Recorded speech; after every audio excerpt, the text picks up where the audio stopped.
Film की कहानी शुरू होती है थाईलैंड में और हम देखते हैं एक बंदे को जो कि बहुत अमीर होता है। इसका साथी इसे एक लड़की की तस्वीर दिखाता है। ये लड़की इंडिया में हैदराबाद में होती है। ये लड़की फिल्म की शूटिंग में होती है और इसने फाइटिंग सीखी होती है। वो करोड़पति लड़का वहाँ आता है जहाँ शूटिंग हो रही होती है और उस लड़की को उसकी मर्जी के बिना अपने साथ थाईलैंड ले जाता है। इसका बाप अपनी बेटी को बचाने के लिए जगह जगह जाता है, पर इसे पता चलता है कि इसकी बेटी थाईलैंड में है। ये अपनी बेटी को बचाने के लिए इंडिया में रह के कुछ नहीं कर सकता। दोस्तों, इस बंदे का नाम राघव होता है और वो बहुत पावर वाला बंदा होता है, लेकिन उस लड़की के बाप के मुताबिक एक बंदा है जो उसकी बेटी को बचा सकता है। और फिर हम देखते हैं इस बंदे को और उस लड़की का बाप इसे फोन करता है। इस लड़के का नाम रणवीर प्रताप सिंह उर्फ रोनी होता है और ये एक बच्चे का इलाज करवा रहा होता है जो कि गूंगा होता है। और इस बच्चे का नाम शुभू होता है और इस लड़की का नाम सिया होता है। सिया जिस फिल्म की हीरोइन होती है,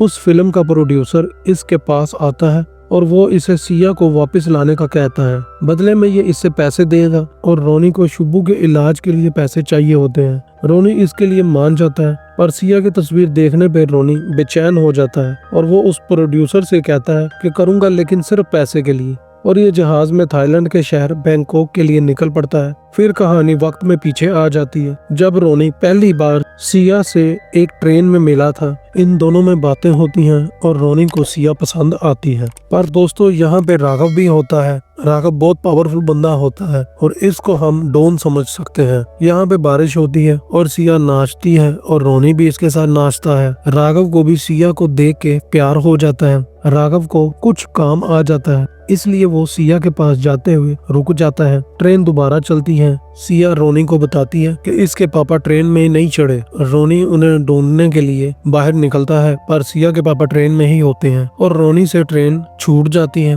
राघव के पापा का नाम कलेश शेट्टी उर्फ गुरुस्वामी होता है और इन्हें गुरुजी भी कहते हैं। गुरुजी मार्शल आर्ट्स की एकेडमी चलाते हैं और इसी एकेडमी में आता है रोनी। ये गुरुजी को अपने पापा की चिट्ठी देता है। रोनी के पापा मर चुके होते हैं और रोनी के पापा और गुरुजी फौज में एक साथ थे और उन्होंने चिट्ठी में गुरुजी को ये बताया होता है कि रोनी बागी है, कभी रूल्स नहीं मानता और बिना बात के लड़ाई करना इसका शौक है। और वो गुरु स्वामी की मिन्नतें करते हैं कि ये रोनी को इंसान बना दे। गुरुजी इसे 2 बार नीचे गिराते हैं और इसे रूल बता देते हैं। इसे एक हरीश नाम का बंदा मिलता है और एक शुभू नाम का बच्चा मिलता है। रोनी देखता है कि अब उसकी जिंदगी गुजारने के तरीके बदलने वाले हैं। दोस्तों, वीडियो को लाइक जरूर करना और हमारे चैनल को सब्सक्राइब करके बेल आइकन जरूर दबाना, ताकि जब भी हमारी नई वीडियो आए तो आपको उसके बारे में पता चल जाए। और इसी दिन में कश्तियों की रेस भी होती है और एक कश्ती में राघव होता है। सिया भी यहीं पे होती है। राघव सिया को देखता है और वो ये रेस जीत जाता है। राघव सिया को ढूंढता है पर उसे सिया नहीं मिलती। सिया कहीं और होती है और वहीं से रोनी गुजर रहा होता है। यहाँ पे बारिश शुरू हो जाती है। रोनी इसके पास जाता है और रोनी की मीठी बातें सिया को बहुत अच्छी लगती हैं। रोनी इसे बताता है कि अगर हमारा कोई कनेक्शन है तो अगली बार जब बारिश होगी हम अपने आप मिल जाएंगे। रोनी राघव को प्रैक्टिस करते हुए देखता है और हरीश इसे बताता है कि राघव वर्ल्ड चैंपियन है। रोनी और सिया के पापा का एक दूसरे से सामना होता है। सिया के पापा का नाम पीपी खुराना होता है। रोनी सोया होता है कि उसे उठाया जाता है। उसकी प्रैक्टिस शुरू हो जाती है और उसे प्रैक्टिस करने में मुश्किल हो रही होती है। यहाँ के रूल्स के मुताबिक चलना रोनी के लिए थोड़ा मुश्किल होता है। उसे कपड़े धुलवाए जा रहे होते हैं और खाना भी पकवाया जा रहा होता है। ऐसे समझ लो कि उसे यहाँ अच्छा नहीं लग रहा होता। दूसरी तरफ राघव सिया के घर में जाता है। ये सिया का हाथ मांगने आया होता है। राघव इसे पैसों से भरा हुआ ब्रीफकेस पेश करता है और पीपी खुराना इस रिश्ते के लिए मान जाता है। वहीं दूसरी तरफ सिया एक जगह पे जाती है जिस जगह के बारे में एक दफा रोनी ने इससे बात की थी। अभी बारिश हो रही होती है और ये दोनों ही यहाँ पे आए होते हैं। ये दोनों एक दूसरे के सामने आते हैं और यहाँ से दोस्तों इन दोनों का प्यार वाला मामला शुरू हो जाता है। सिया रोनी को एक अंगूठी पहनाती है और कहती है कि इससे कभी मत उतारना। रोनी का सामना गुरुजी से होता है। रोनी नशे में होता है और वो ऐसी बातें बोलता है जो उसे नहीं बोलनी चाहिए। गुरु स्वामी इसे मार्शल आर्ट्स का थोड़ा इतिहास बताते हैं और वो रोनी पे अपना ऐसा दाव लगाते हैं कि रोनी को उल्टी आती है और उसका नशा उतर जाता है। ये इसे बताते हैं कि एक बागी और एक सिपाही में ज्यादा फर्क नहीं होता, बस ये उनके मकसद है जो एक को बागी बनाता है और दूसरे को सिपाही बनाता है। और वो इसे कहते हैं कि बागी बनो पर किसी मकसद के लिए, और फिर वो इससे लड़ाई करते हैं और रोनी इनका मुकाबला कर पाता है। रोनी को समझ आता है कि जो जो इसे करवाया गया वो इसकी ट्रेनिंग थी, और गुरुजी इसे बताते हैं कि इसकी ट्रेनिंग पहले दिन से ही शुरू हो गई थी। फिर रोनी की और ट्रेनिंग होती है और गुरुजी खुद इसको ट्रेनिंग देते हैं, और एक दफा तो गुरुजी इससे गले भी लगते हैं। रोनी को कलारी पायातो की कला में मास्टर बनाया जाता है। सिया के पापा सिया और रोनी को एक साथ देख लेते हैं। सिया तो रक्शे में चली जाती है, पर पीपी खुराना रोनी के पास आते हैं। खुराना रोनी के हाथ में एक अंगूठी देखते हैं। ये अंगूठी खुराना ने अपनी बेटी को दी थी, पर अभी ये रोनी के पास होती है, और ये देखने के बाद खुराना का बर्ताव बदल जाता है और वो रोनी को समझाता है कि वो शादी का ना सोचे। और सिया के पापा रोनी और सिया के बारे में राघव को बता देता है। सिया को पाने के लिए राघव के मुताबिक वो रोनी को मारने के लिए भी तैयार है, पर इसके पापा इसकी बातें सुन लेते हैं और वो बताते हैं कि वो ये ना इंसाफी नहीं होने देंगे। गुरुजी और राघव खाना खा रहे होते हैं कि गुरुजी को कुछ होने लगता है और गुरुजी मर जाते हैं, क्योंकि राघव ने गुरुजी के खाने में जहर मिला दिया था। राघव रोनी को बुलाने के लिए अपने बंदों को रोनी के पास भेजता है। रोनी आने को तैयार नहीं होता। रोनी के साथ शुभू होता है और वो शुभू को उठा लेते हैं और वो शुभू के साथ खेलने लगते हैं, जिस पर रोनी को गुस्सा आता है और फिर रोनी इनकी धुलाई करना शुरू कर देता है। रोनी शुभू को उनसे छुड़ा लेता है और फिर इनसे दोबारा लड़ाई करता है और वो कमाल की फाइटिंग करता है। रोनी अपना काबू खो रहा होता है कि शुभू उसे रोक लेता है, पर कुछ देर बाद राघव रोनी के पास आता है और वो रोनी को मारने लगता है। रोनी इससे लड़ने की कोशिश करता है, पर वो राघव का मुकाबला नहीं कर पाता। जब रोनी को राघव की बातों से पता चलता है कि राघव ने इसे मारना है, तो वो भाग के पेट्रोल पंप में जाता है। राघव और उसके बंदों पे पेट्रोल फेंकता है और वो अपने हाथ में लाइटर पकड़ लेता है। रोनी राघव से लड़ाई की वजह पूछता है और राघव इसे बताता है कि वो सिया से प्यार करता है। रोनी बताता है कि सिया रोनी से प्यार करती है। रोनी अपने आप पे पेट्रोल फेंकता है और कहता है, मैं उसके लिए जान दे सकता हूँ, तू दे सकता है तो आ। इनमें मामला बिगड़ जाता है और फिर कहानी वहीं आ जाती है जहां रोनी सिया को राघव से बचाने के लिए आ जाता है और ये टैक्सी में बैठता है। टैक्सी एक अंधा आदमी चला रहा होता है और इसको इसका साला बता रहा होता है कि कब और कैसे गाड़ी मोड़नी और चलानी है। रोनी राघव के फाइट क्लब में जाता है और यहाँ वो टैक्सी वालों को भी ले आता है। रोनी यहाँ पर लंबे फाइटर से लड़ाई करता है। टैक्सी वाले सट्टेबाजी में रोनी के खिलाफ बैट लगाते हैं, पर रोनी सिर्फ एक किक में लंबे गोरे को मार के लड़ाई जीत जाता है। ये पैसे हार जाते हैं और यहाँ मौजूद सब लोग हैरान रह जाते हैं। फाइट क्लब वाले का नाम किम होता है। ये रोनी की तस्वीर खींच लेता है। दूसरी तरफ सिया राघव के पास होती है और रोनी इनके पास रुक जाता है। कहानी वक्त में पीछे आ जाती है। राघव और रोनी की लड़ाई रुक गई थी और अभी ये गुरुजी के अंतिम संस्कार में होते हैं। रोनी के दिल में गुरुजी के लिए बहुत इज्जत होती है और वो अपने आप को उनका एहसानमंद समझता होता है और वो गुरुजी की चिता के पास बैठ के बोलता है और जो उन्होंने इसे सिखाया उसे ये आगे बढ़ाएगा। और बातें बोलते हुए इसे रोना आता है। पुलिस आकर रोनी को पकड़ लेती है। रोनी ने पेट्रोल पंप पे जो किया उसके लिए, और इसके पीछे राघव का हाथ होता है। और दोस्तों, रोनी सिया के पापा को राघव की गाड़ी में देखता है। रोनी सिया को राघव और इसके पापा के बारे में बताता है कि वो इन दोनों को अलग करना चाहते हैं, पर उसे यकीन नहीं होता क्योंकि सिया के पापा ने ही रोनी की जमानत कराई होती है ताकि सिया रोनी की बातों पे यकीन करे।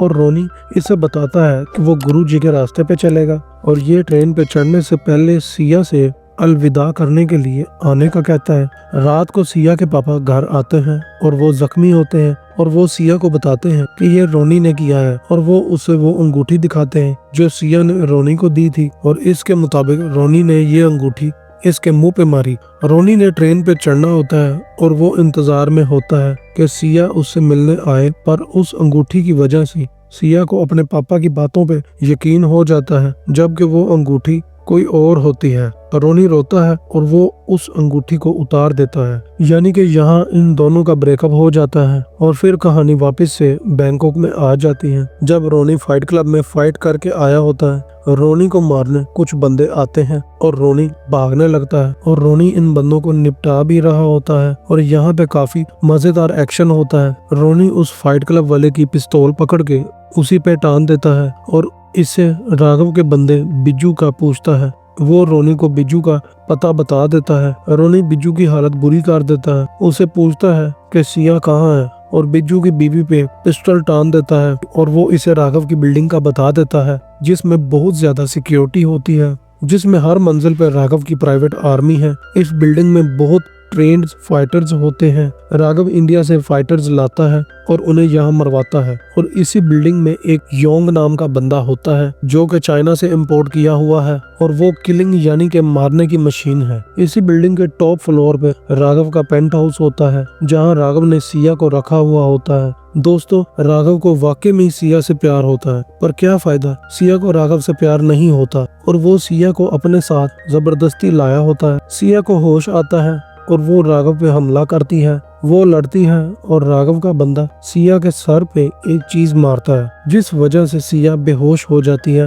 राघव बिज्जू को फोन करता है और उसे इस बारे में बताता है। रोनी बिज्जू के पास होता है। बिज्जू इसे बता देता है कि राघव सिया को लेके हॉस्पिटल गया है और रोनी बिज्जू से उस हॉस्पिटल का नाम उगलवा लेता है। रोनी उस हॉस्पिटल में आता है। हॉस्पिटल के एक बंदे को निपटा के वो सफेद कोट पकड़ता है। रोनी को पता चल जाता है कि सिया कहाँ है। अभी रोनी डॉक्टर लग रहा होता है और वो सिया वाले कमरे में जाता है और ये दोनों एक दूसरे के सामने आते हैं। फाइट क्लब वाला किम योंग का भाई होता है और योंग उसे फोन कर रहा होता है। किम अपनी मदद आप करके फोन उठा लेता है और वो योंग को बताता है कि वो गाड़ी में बंद है। किम गाड़ी की डिक्की में होता है और वो योंग को इंडियन बोलता है।